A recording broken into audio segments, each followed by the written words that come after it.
తెలంగాణకు సంబంధించి కూడా మన కొన్ని కేంద్రీయ విద్యాలయాలు నవోదయ విద్యాలయాల గురించి రాష్ట్ర ముఖ్యమంత్రి ఉప ముఖ్యమంత్రి వీళ్ళు వచ్చి మన మంత్రి గారిని కలవడం జరిగింది. దాన్ని కూడా ఇవాళ సమీక్షించాం. నిర్దిష్టమైన ప్రతిపాదనలు రావాల్సిన అవసరం ఎంతో ఉంది. దాంతోపాటు ఆంధ్రప్రదేశ్లో ప్రకాశం జిల్లా పెదారవీడు అలాగే గుంటూరు జిల్లా సత్తెనపల్లిలో కేంద్రీయ విద్యాలయ స్థాపన కోసమని కొత్త ప్రభుత్వం ఇప్పుడు చాలా ఈ యొక్క మన కేంద్ర ప్రభుత్వం నిబంధనలు సవరించింది. అందుకని స్థానికంగా స్థలము, స్థానికంగా తాత్కాలిక భవనము, స్థానికంగా ఇతరత్ర ఎవరైతే మంచి ప్రతిపాదనతో ముందుకు వస్తారో వాళ్ళకి ప్రాధాన్యత ఇవ్వాలని కేంద్ర ప్రభుత్వం నిర్ణయించింది. ఆటోమేటిక్గా మనం అడగగానే శాంక్షన్ అయ్యే పరిస్థితి లేదు.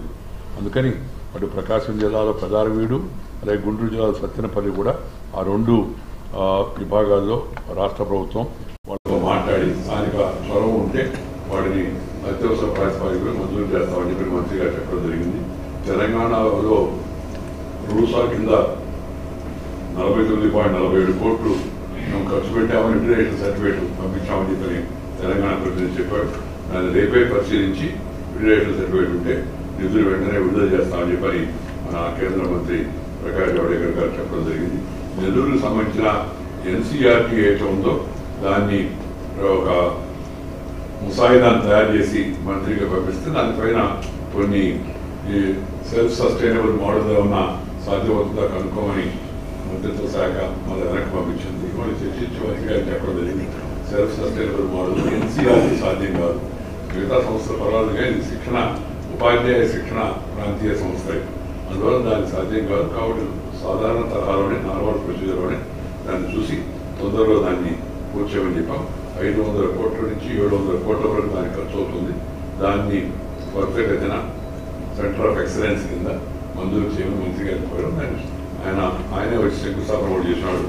అందువల్ల దాన్ని త్వరితగతిన దాన్ని పరిశీలన పూర్తి చేసి కొత్త పద్ధతులు కాకుండా ఇంతకుముందు అంగీకారం వచ్చిన పద్ధతులు దాన్ని పూర్తి చేస్తామని చెప్పి మంత్రి గారు చెప్తున్నారు.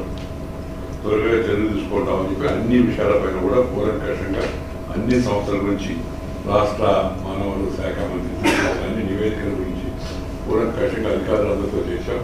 వాళ్ళు ఒక త్వరలోనే ఒక యాక్షన్ ప్లాన్ రూపొందించి ఇవన్నీ సకాలంలో నిర్మాణాలు చేపట్టిన వాటిని త్వరితగతిన పూర్తి చేసినట్టుగా, ఎక్కడైతే ఇంకా ప్రతిపాదనలో ఏదైనా కొరతలు ఉండి డిపిఆర్ తయారవ్వాల్సి ఉందో ఆ డిపిఆర్ పూర్తి చేయనట్టుగా వాళ్ళు నిర్ణయం తీసుకోవడం జరిగింది.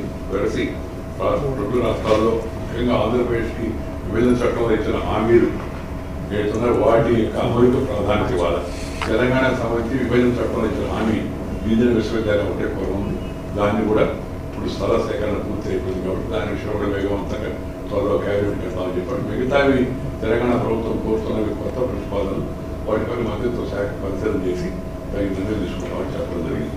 ఏ సంస్థకు ఏమేమి కాల పరిమితి, నిధుల